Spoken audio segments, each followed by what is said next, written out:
Imagine a prime minister who walks into Parliament House every morning, not with a convoy of security cars, but on foot, greeting citizens along the way. A leader who sleeps on a simple mat, eats the same food as the poorest in the nation, and whose personal wealth remains unchanged throughout their tenure. This isn't fantasy. This is what leadership looked like 14 centuries ago under Umar I bin al-Khattab. And today, we're going to explore what would happen if a modern prime minister embodied these same revolutionary principles. In our age of political scandals, corruption charges, and growing disconnect between leaders and citizens, we desperately need to reimagine what true leadership means. India stands at a crossroads, poised to become a global superpower, yet we're held back by the very governance structures that should propel us forward. What if the answer to our modern challenges lies not in new technologies or policies, but in timeless principles of leadership that transformed an entire civilization? Umar I bin al-Khattab wasn't just a ruler. He was a revolutionary who turned governance on its head. During his 10-year reign as a second Caliph, he expanded an empire from Spain to Central Asia while maintaining such personal integrity that he would patrol the streets at night checking honest people's welfare. He established the world's first welfare state, created systems of accountability that modern democracies still struggle to achieve, and did it all while living more simply than the average citizen. Now picture the same leadership philosophy applied to modern India. A prime minister who doesn't just talk about serving the people, but literally serves them. Someone who transforms not just policies, but the very soul of governance.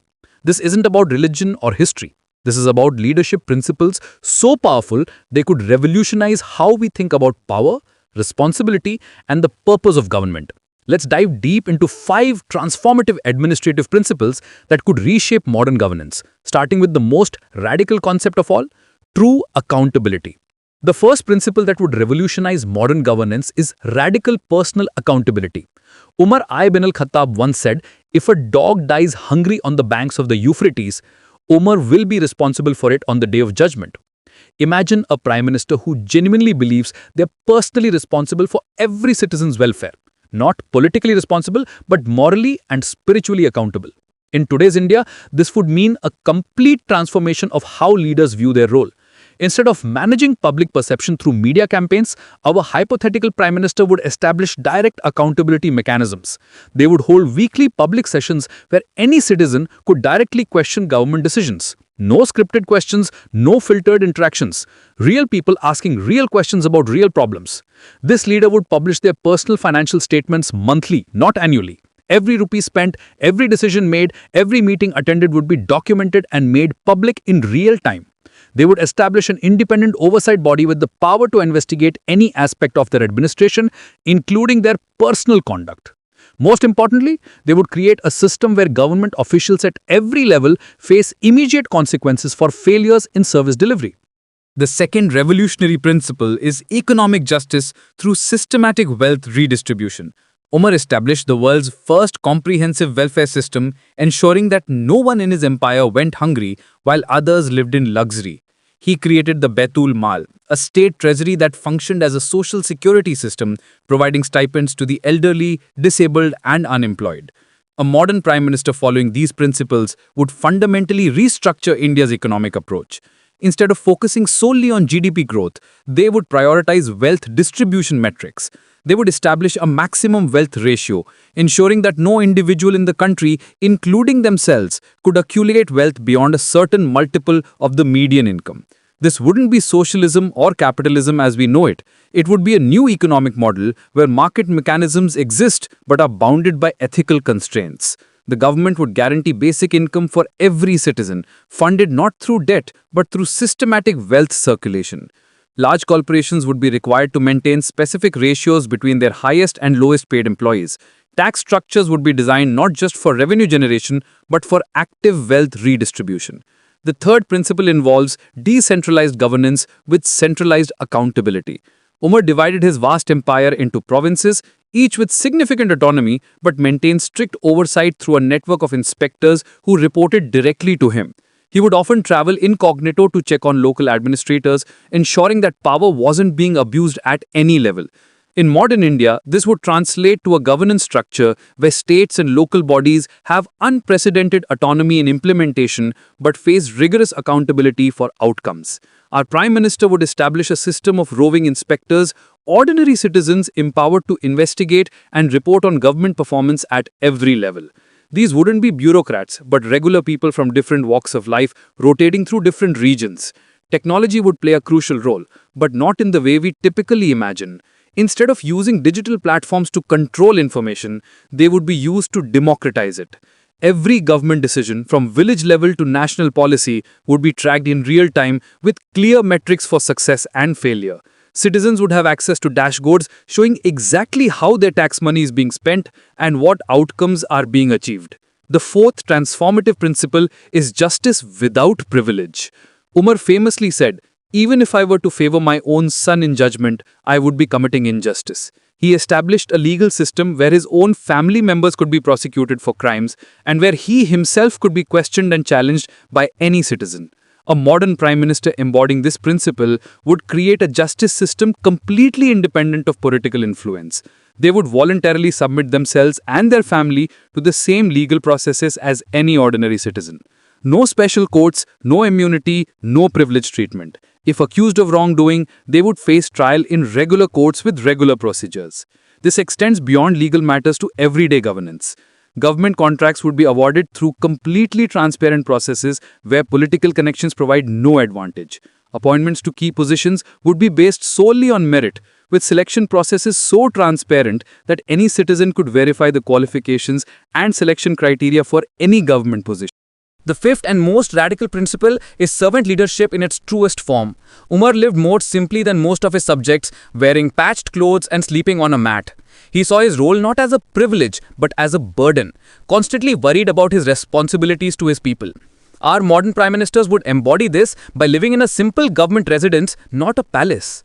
They would use public transportation when possible, eat in government canteens alongside civil servants, and maintain a lifestyle that reflects the median standard of living in the country. Their children would attend public schools, their family would use public health care, and they would personally experience the same systems they're responsible for managing. This isn't about poverty or asceticism, it's about alignment. When leaders share the same experiences as their citizens, they make different decisions. When they depend on the same systems they govern, those systems improve rapidly. But here's where this story becomes truly compelling. Let me tell you about a day in the life of this transformed leader. It's 5 in the morning and our Prime Minister wakes up in a modest 2-bedroom apartment in central Delhi.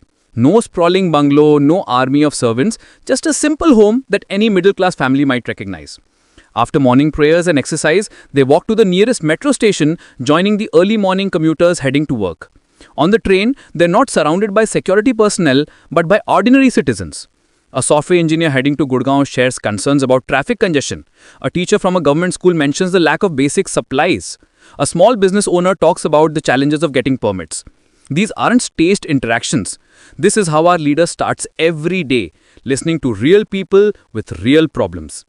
At the office, instead of a grand Prime Minister's chamber, they work from an open floor plan where citizens can walk in during designated hours. The first meeting of the day isn't with cabinet ministers, but with the overnight reports from citizen inspectors across the country. A farmer in Punjab reports that the local irrigation system isn't working.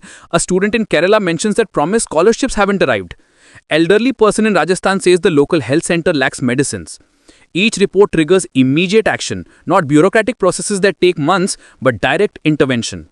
The Prime Minister personally calls the relevant officials, and if problems aren't resolved within 24 hours, those officials face immediate consequences. Not transfer as a warnings, but real accountability that affects their careers and reputations. By noon, our leaders in Parliament, but the session looks nothing like what we're used to. Instead of scripted speeches and political theatre, it's a working session where policies are debated based on real data and citizen feedback. Opposition members aren't enemies, but partners in governance because the system rewards problem solving over point scoring. The afternoon is spent in direct citizen engagement. Not rallies or photo opportunities, but one-on-one meetings with people who've requested time with their Prime Minister. A widow struggling with pension paperwork, a young entrepreneur facing regulatory hurdles, an elderly person in Rajasthan says the local health center lacks medicines. Each person gets genuine attention and immediate action on their concerns. Evenings are for policy work, but even this is different. Instead of closed-door meetings with advisors, policy discussions happen in public forums, where experts, citizens, and critics can all participate. Decisions aren't made in isolation, but through transparent processes where everyone can see the reasoning and evidence behind each choice. The day ends as it began. Simply, our Prime Minister returns home on public transport, stops at a local market to buy groceries, and spends the evening with family like any other working parent. No state banquets, no exclusive social circles, just a normal life lived in service of extraordinary responsibilities. This isn't a utopian fantasy. Every element of this story is based on documented practices from UMAR's actual governance. The question isn't whether it's possible, but whether we have the courage to demand it. Now, you might be thinking, this sounds incredible, but how do we make it reality? How do we move from where we are to where we could be? The answer lies not in waiting for the perfect leader to emerge, but in creating the conditions that demand this kind of leadership. First, we must redefine what we expect from our leaders. Stop accepting corruption as inevitable. Stop tolerating the disconnect between political promises and personal behavior. Start demanding that anyone seeking public office demonstrate these principles in their current life. If they can't manage their personal finances transparently, how can they manage a nation's economy? If they don't currently serve their community selflessly, why would they serve the country any differently? Second, we need to use technology not just for convenience but for accountability. Demand real-time transparency in government operations. Support platforms that track political promises and their implementation. Create citizen networks that monitor local governance and share information across the country. The tools exist, we just need the will to use them. Third, we must change our own relationship with power and privilege. Stop seeking special treatment based on connections. Stop accepting that this is how things work when systems fail us. Start participating actively in governance, not just during elections but every single day. Attend local government meetings, ask questions, demand answers, hold officials accountable at every level. Fourth, we need to support and create institutions that embody these principles. Look for organizations, businesses, and leaders who already practice radical transparency, servant leadership, and genuine accountability. Support them with your time, money, and attention. Create examples of what's possible in your own sphere of influence. Finally, we must remember that transformation starts with individual commitment. You don't need to be Prime Minister to practice these principles. In your workplace, your community, your family, you can embody the same values. Lead by example. Serve others genuinely. Be accountable for your actions. Live simply and purposefully. The vision we've explored today isn't just about political leadership.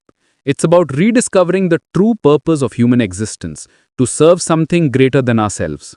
When we align our personal ambitions with collective welfare, when we choose service over self-interest, when we embrace accountability over privilege, we don't just change governance, we transform society itself.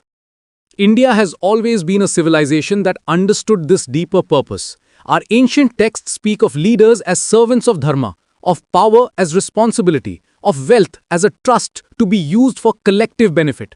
We don't need to import these ideas from elsewhere. We need to remember who we've always been and apply that wisdom to modern challenges. The leader we've imagined today, walking among citizens, sleeping on simple beds, living transparently, serving selflessly, this isn't a foreign concept. This is the Indian ideal of leadership, demonstrated by figures from our own history and validated by examples from other traditions. It's not about copying anyone else's model. It's about becoming the best version of ourselves. So here's my challenge to you. Don't wait for this leader to emerge. Start becoming this leader yourself. In whatever capacity you have, whatever influence you wield, whatever responsibilities you carry, begin practicing these principles today. Be radically accountable for your actions. Serve others genuinely. Live simply and purposefully. Use your resources for collective benefit. Because here's the ultimate truth. The leader we're waiting for is not someone else. It's us. Each of us in our own sphere has the opportunity to embody these transformative principles. When enough of us do, when this becomes the norm rather than the exception, the political system will have no choice but to reflect these values. The future of India, the realization of our potential as a global leader, the fulfillment of our civilizational purpose, it all starts with this choice. Will you be part of the transformation? Will you help create the conditions where such leadership becomes not just possible but inevitable? The time for waiting is over, the time for becoming has begun. Let's build the India we dream of, one principled choice at a time.